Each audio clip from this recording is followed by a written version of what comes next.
Bonjour à tous, on est en direct sur la page Facebook de France 3 Corse via Steel et il est 9h30, 9h40, on est dans une exploitation agricole. Je vais juste retourner un peu la caméra pour vous faire un coucou. Voilà, voilà. Bonjour, salut à tous. Et oui, aujourd'hui on va parler agriculture, on va plutôt parler plus précisément d'huile d'olive et de récolte des olives. Alors hop, je repars de l'autre côté, ça vous avez une meilleure vue sur le paysage. Voilà, et je vais retrouver Florence Leca qui va nous expliquer un peu pourquoi on est là et qu'est-ce qu'on fait aujourd'hui. Florence, bonjour. Bonjour. Ça va? Oui, très bien, merci. Je te donne le micro, comme ça je peux filmer. Oui. Alors, explique-nous un peu où on est à Guizonac, d'accord, mais dans quelle exploitation et pourquoi on est là. Parce que toi, je rappelle que tu es coordinatrice pour les jeunes agriculteurs, c'est ça? C'est ça. Alors, aujourd'hui, on est donc à Guisonnage sur l'exploitation de Raphaël Peigné, le verger de Raphaël, ça s'appelle très exactement. On avance en même temps. Oups, là, attention. Donc aujourd'hui, on reçoit l'école de Ventisère et on est donc sur l'opération Agrigouste. Donc les enfants aujourd'hui sont en train de récolter les olives. Alors, Agrigouste, qu'est-ce que c'est? Agrigouste, c'est on visite des enfants, vous organisez des journées pour que les enfants voient un peu les différentes filières de production, c'est ça? Voilà, c'est ça. Donc l'opération Agrigouste, on est sur la 2e édition. Donc l'année dernière, vous nous avez déjà suivis sur le porcin et la clémentine. On a remis ça cette année. Donc c'est une opération qui s'inscrit dans le cadre du programme national de l'alimentation. Donc on travaille, c'est un projet multipartenarial, on travaille avec toutes les filières agricoles corse et donc le but c'est de mettre en lumière l'agriculture corse, ses filières et du coup on a cette notion de saisonnalité, donc en fonction des périodes d'activité on prévoit des visites d'exploitation au moment où il se passe quelque chose sur ces exploitations. Donc aujourd'hui on est sur la récolte des olives. Donc l'idée c'est aussi de sensibiliser les jeunes, les enfants, hein, parce que là on a une classe de CM2, c'est de sensibiliser à la qualité des produits, au goût, etc. Voilà, c'est les sensibiliser à une alimentation qui est basée sur des produits locaux et de saison. Voilà. Alors je vais aller juste voir un peu les enfants et puis je te retrouve après.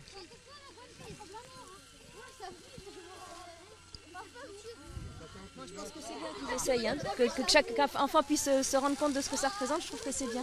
Alors Raphaël, on est en direct là sur la page Facebook de Viastel. Donc on est sur ton exploitation.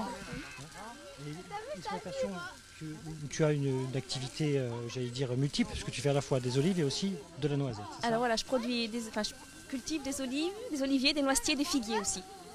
Voilà. Cette exploitation d'olives, alors là on est en pleine récolte, comment ça se passe? Alors ça se passe bien puisque c'est un beau jour, il ne pleut pas. On a eu malheureusement à cause des intempéries, on a quand même eu beaucoup de chutes d'olives, y compris des chutes d'arbres. Et avec la pluie, le rendement en huile est quand même très fortement affecté puisqu'il tourne autour de 8%, donc il est presque la moitié de ce qu'il est d'habitude. Mais sinon c'est une très belle année pour l'olive puisque les arbres sont vraiment très chargés. Et tu recueilles chaque année ou tu cueilles chaque année ou tu cueilles une fois tous les 2 ans? Alors ça dépend, voilà. L'an dernier je n'ai pas récolté, mais c'est aussi parce que mon verger était encore, portait encore les marques d'un feu qu'il a subi il y a 5 ans. Donc la récolte n'est pas forcément tous les ans, mais autrement oui, c'est à peu près une année forte, une année faible. Voilà, une année meilleure, une année moins bonne. C'est totalement dépendant des changements climatiques, des problèmes aussi de catastrophes naturelles, puisque on se rappelle de l'incendie de 2013 qui avait ravagé la région, mais aussi il y a un travail de l'agriculteur, forcément. Oui, bien sûr, il y a un travail notamment de taille qui permet de réduire l'alternance de taille, d'irrigation et d'engrais. Voilà, mais c'est très important notamment de maintenir le feuillage de l'olivier, puisque c'est le feuillage qui, par la photosynthèse, va permettre aussi la production des olives. Et tu fais des produits dérivés, style tapenade ou l'olive directe à la consommation, comme ça? Encore. Non, moi, je ne fais que de l'huile d'olive. Mais ça, c'est quelque chose qui t'intéresserait? Oui, peut-être. Après, voilà, je fais aussi pas mal de produits à base de noisettes, donc pour l'instant, j'arrive pas à être non plus sur tous les fronts. Mais peut-être à venir, on verra. Pour l'instant, l'huile, c'est déjà bien. C'est déjà un gros travail. Oui, l'olivier, c'est un arbre qui est très très costaud, quand même, très solide quand même, hein, qui résiste. Oui, oui, l'olivier, on a envie de dire que c'est un arbre éternel, parce que je vois ceux-là, certains ont vraiment brûlé, toute la partie aérienne a brûlé lors du feu de 2013, mais la souche est restée vivante et ils sont repartis de la souche. Et on a des arbres qui ont vraiment une production tout à fait correcte cette année, alors qu'ils sont repartis d'un feu qui y a 5 ans.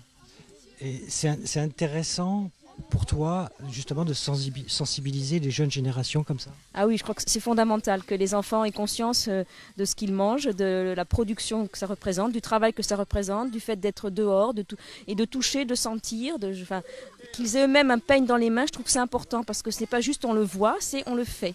Justement, explique-nous, là, le peigne, on va s'approcher pour voir un peu comment ça marche. Parce que là, c'est une récolte qui est spécifique, c'est-à-dire que tu mets un filet à terre et puis après... Voilà, alors il y a 2 types de récoltes en Corse pour les olives. Soit il y a la récolte à l'ancienne, donc traditionnelle, où il y a une couverture totale de filets qui est étendue dans le verger. Et on passe ramasser les olives qui tombent par chute naturelle, on passe 2-3 fois par semaine. Bon, ici ce n'est pas le cas, ici c'est une récolte plus moderne, on va dire, et qui est mieux adaptée à ce type d'arbre, où on pose 2 filets, un de chaque côté de l'arbre, et on passe avec des peignes électriques qui sont munis de doigts qui vibrent, et en vibrant, ils font tomber les olives. Donc les olives tombent dans le filet, on les ramasse, on replie les filets, ramasse les olives, on les met dans des caisses, et après on les transporte au moulin. Donc elles sont triturées à peu près maximum dans les 48 heures. Et donc ce type de récolte, c'est sans danger pour le fruit et sans danger pour l'arbre? Oui, il n'y a pas d'impact, parce qu'à un moment donné, on avait essayé des secoueurs pour les arbres, oui, voilà, des vibreurs, mais qui eux étaient peut-être plus traumatisants pour les arbres et aussi pour le feuillage. Oui. Donc, je pense que c'est une récolte douce, je pense. Oui.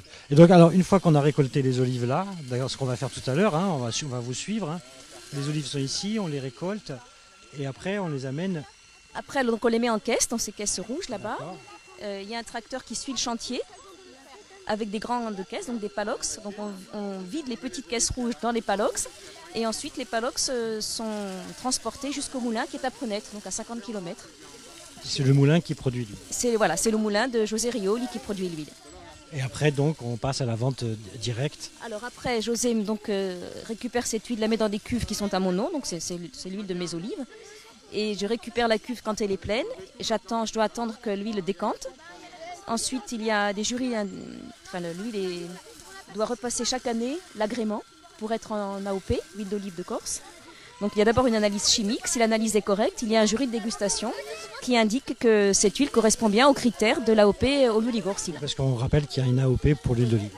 Oui, puis qui est vraiment, je crois que c'est la seule de France où il y a un jury de dégustation. Donc ce n'est pas uniquement une question d'analyse chimique pour voir si les taux de peroxyde et d'acidité sont corrects. Il y a aussi un jury de dégustation pour que l'huile rentre dans les critères de notre AOP. Alors, je vais te demander de te tenir le micro parce que comme on est en direct, il y a des questions, il y a des gens qui me posent des questions, donc je vais vérifier un peu. Tu vois, j'ai comment elle s'appelle? J'ai Nicole. Bonjour. J'ai Nicole qui me demande où on peut trouver votre huile d'olive. Alors on peut la trouver à la ferme, donc à Ghisonaccia, ou bien dans quelques boutiques de produits corses. Voilà, mais comme j'ai une petite production, c'est vrai que je n'en vends pas beaucoup ailleurs qu'en vente directe. C'est très intéressant la vente directe aussi, tu as un contact direct avec le consommateur. Je crois que c'est fondamental, hein. Pas uniquement d'un point de vue économique, mais d'un point de vue humain. C'est très important, 2 choses. D'une part, on ne se contente pas de produire et après on ne s'occupe plus du produit, c'est qu'on va vraiment jusqu'au bout, hein, jusqu'à l'embouteillage, Donc le produit, on a les arbres et après on a l'huile, vraiment. Et après on a ce contact avec la personne qui la consomme, qui aime moins. Il y a beaucoup d'habitués aussi qui reviennent et c'est important. Il y a des touristes qui viennent d'ailleurs, donc ils échangent avec nous donc des choses différentes et je trouve que c'est vraiment une grande ouverture sur le monde. Je reprends le micro. Justement, quand on est exploitante agricole, agricultrice, je ne sais pas comment le mot qu'on préfère, mais paysanne. Voilà, paysanne, paysanne. Qui a longtemps été péjoratif, mais aujourd'hui qui revient un peu. Et quand on est paysanne et qu'on a cette exploitation, on a envie de transmettre. Pour toi, la transmission, comment ça va se passer? Alors a priori, ma fille qui a 20 ans a toujours eu envie de reprendre. Et là, elle a réussi le concours d'entrée aux écoles d'ingénieurs agronomes à Montpellier. Et donc, elle étudie à Montpellier dans l'idée ensuite de prendre la suite. Voilà. Donc tu dois être très heureuse Très heureuse, bien sûr, hein. que ce Déjà, je travail. suis contente parce que même si les journées sont difficiles et qu'elle sait bien qu'on n'a pas beaucoup de vie, hein, quand on est agriculteur, mais ça ne l'a pas dégoûtée, puisqu'au contraire, elle veut continuer. On va continuer la visite, hein, on te laisse faire. J'en profite pour... Bonjour, ça va? Ça va les enfants? Ça va? Tu as essayé le peigne alors? Oui, Oui, c'était tu très bien. t'appelles Loïc. T'as essayé la cueillette? Oui, c'était très bien. Mais sauf que ce problème, c'est pas lourd, mais ça tremble. Ah, donc ça vibre un peu, c'est un peu gênant pour toi? Ouais. Ça te donne envie de faire de l'agriculture? Un peu. En plus, mon père, il fait un peu l'agriculture aussi. Qu'est-ce qu'il fait? En fait, il livre des tracteurs, tout ça, il répare un peu. Ça te donne envie, et ça te donne envie de goûter l'huile d'olive? Ah oui, Tu aimes ça? j'adore. Bonjour, comment tu t'appelles? Axel, Axel. T'as essayé le peigne alors là? oui, Et alors, comment ça fait? c'est bien. C'est bien? C'est facile ou c'est difficile? C'est difficile. Oui. Et ça te donne envie de goûter l'huile d'olive? Oui. Tu savais comment on faisait avant? Non. Donc on va continuer la visite, on va vous suivre et puis on va continuer la visite, on va aller voir un peu où on amène les olives, d'accord? Ok. Allez, je vous suis. Bonjour.